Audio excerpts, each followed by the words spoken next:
Aleluia. Eu saúdo todos os irmãos com a paz do Senhor. Amém.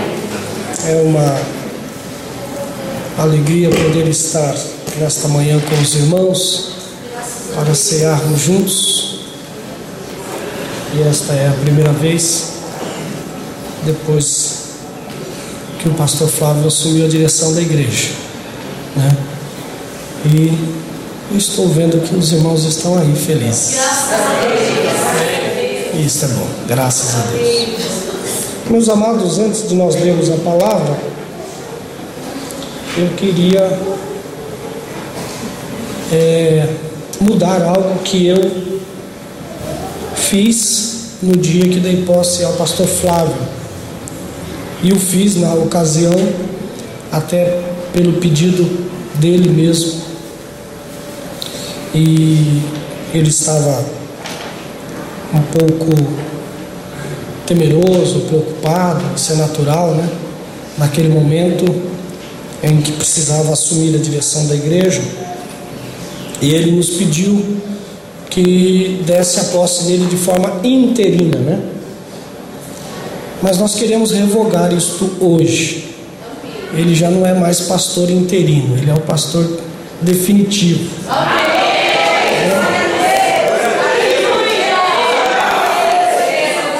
Deus tem aprovado o trabalho dele, né?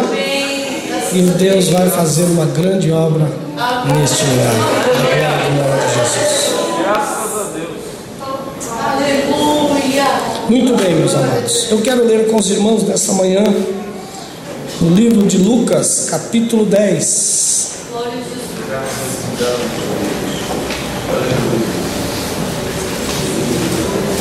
Lucas, capítulo de número 10 e versículo de número 30. Lucas 10, 30.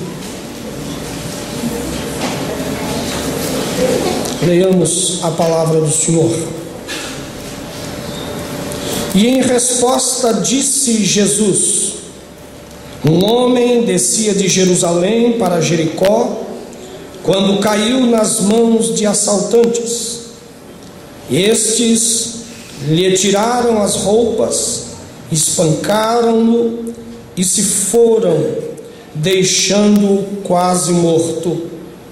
Aconteceu estar descendo pela mesma estrada um sacerdote, e quando viu o homem, passou pelo outro lado. E assim também um levita, quando chegou ao lugar e o viu, passou pelo outro lado. Mas um samaritano, estando de viagem, chegou onde se encontrava o homem, e quando o viu, teve piedade dele. E aproximou-se, enfaixou-lhes as feridas, derramando nelas vinho e óleo, e depois colocou-o sobre o seu próprio animal, levou-o para uma hospedaria e cuidou dele. E no dia seguinte deu 2 denários ao hospedeiro e lhes disse: cuide dele, quando eu voltar, lhe pagarei todas as despesas que você tiver. Amém. Amado e querido Salvador, Pai de toda bondade, graça e misericórdia, mais uma vez nós nos colocamos perante a Tua presença, amado Deus, e viemos aqui para te adorar, para bendizer o Teu nome, mas também viemos aqui para ouvir o Senhor falar conosco, falar o nosso coração, falar a nossa vida, nossa alma tão necessitada e carente, Senhor. Deus de misericórdia, conhece as nossas necessidades. Portanto, o nosso coração e a nossa mente neste momento estão abertos para ouvir a Tua voz tão preciosa, tão importante. E nós pedimos isto agradecidos no nome de Jesus, Teu amado Filho. Amém. Amém. Graças a Deus.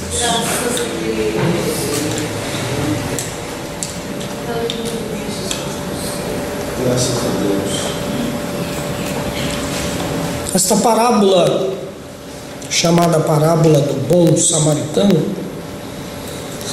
foi enunciada, foi contada por Jesus numa situação em que ele foi interrogado acerca do mandamento da lei de amar o próximo.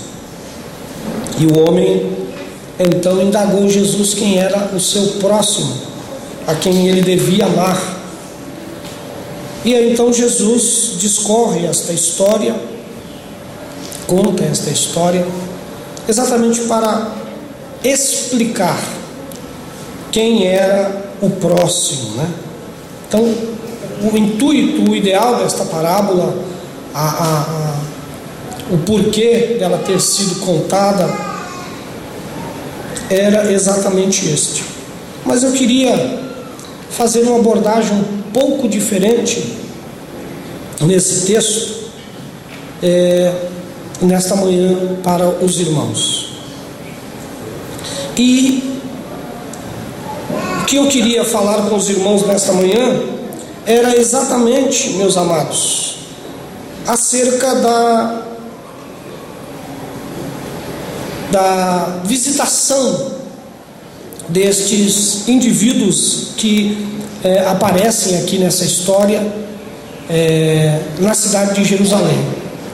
Os irmãos bem sabem que Jerusalém era, então, naquela ocasião, a cidade onde Deus tinha estabelecido a sua morada, né? Lá em Jerusalém estava o templo, onde Deus era adorado, onde os sacrifícios eram realizados, onde as pessoas iam para cultuar a Deus. Embora que o culto judaico daqueles tempos era bem diferente dos nossos cultos de hoje, mas a presença de Deus estava relacionada à cidade de Jerusalém, né? E nas ocasiões em que as pessoas se dirigiam a Jerusalém para estas festividades, principalmente aquelas festividades anuais, entre elas talvez a mais importante, que era a Páscoa, multidões e multidões iam para Jerusalém, né? E assim, Jerusalém, ela transmitia, ela transparecia a estas pessoas, aos seus moradores e visitantes, nestas ocasiões festivas, ela transmitia uma aura de espiritualidade muito grande, né? Quase que uma coisa idolátrica, vamos assim dizer. Mas a cidade era considerada a cidade santa, né? O templo era considerado um lugar sagrado. E as pessoas, quando iam para Jerusalém nestas ocasiões, elas respiravam toda essa atmosfera de espiritualidade, de santidade, da presença de Deus, né? Então, Jerusalém é uma cidade sem igual. Ela, inclusive, é comparada na Bíblia a essa presença de Deus. Lá no livro do Apocalipse a gente vê Deus e a sua cidade, a nova Jerusalém, onde Deus habita. E de forma que quando esses cortejos se dirigiam a Jerusalém, eles até iam cantando, salmodiando, né? Nós temos uma série de salmos no saltério chamado Cânticos de Ramagem ou Cântico dos Degraus, dependendo da tradução. E esses salmos, eles eram cantados nessas romarias. Eram verdadeiras romarias que se dirigiam para Jerusalém, e eles iam cantando estes salmos à medida em que eles se aproximavam da cidade. Então os irmãos imaginem, nesses dias ou nessa ocasião de festa, num dia de Páscoa, por exemplo, que a cidade fervilhava de pessoas, a atmosfera de espiritualidade, né, que as pessoas viviam, a presença de Deus era sentida de uma forma muito especial, muito diferente. E então Jerusalém, ela está relacionada com esta questão espiritual, né? E provavelmente provavelmente era uma dessas festas, porque a gente percebe que há uma descida de pessoas para Jericó, e essas pessoas estavam relacionadas a este culto, né? Fala do sacerdote, fala do levita, pessoas que estavam relacionadas a esta atividade religiosa que acontecia em Jerusalém. Mas Jerusalém, então, ela nos traduz um pouco desta vivência religiosa, desta vivência mais espiritual, esse negócio de estar na presença de Deus. Então, quando a gente vê Jerusalém aqui no texto, a gente lembra muito disso, né? De estar em momentos de glória, em momentos onde as nossas emoções são tocadas pela presença ou pela proximidade de Deus e das coisas que nos aproximam de Deus. Isso então, irmãos, fala de uma certa forma dos momentos espirituais que a gente vive, né? É bom, por exemplo, quando a gente está aqui no culto, principalmente no culto da ceia, como é o culto de hoje, né? Inclusive o culto da ceia parece nos traduzir um pouco mais desta emoção da presença de Deus. É um culto em que a gente se abre mais, está mais sensível ao Espírito Santo. E oxalá, irmãos, que a coisa fosse assim o tempo todo, né? Lembra que quando Pedro, Tiago e João estavam no monte e eles viram Jesus se transfigurar diante deles, e diz que apareceu lá Moisés, Elias, eles ficavam conversando. Diz que a glória daquele lugar era tão grande que Pedro falou assim: olha, vamos ficar aqui, não vamos sair daqui, vamos fazer o seguinte, vamos fazer umas cabanas aqui, Jesus, e a gente fica por aqui, tá bom demais. Imagine como era bonito estar em Jerusalém nessas ocasiões, né?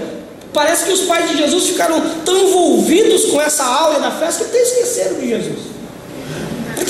de Jesus. Esqueceram de mim. Aconteceu lá em Jerusalém, naquele dia em que Jesus foi à festa da Páscoa, né?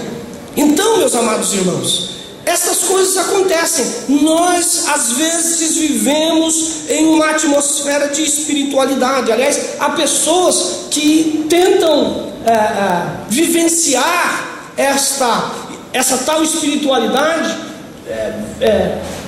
24 horas, vamos assim dizer. Então,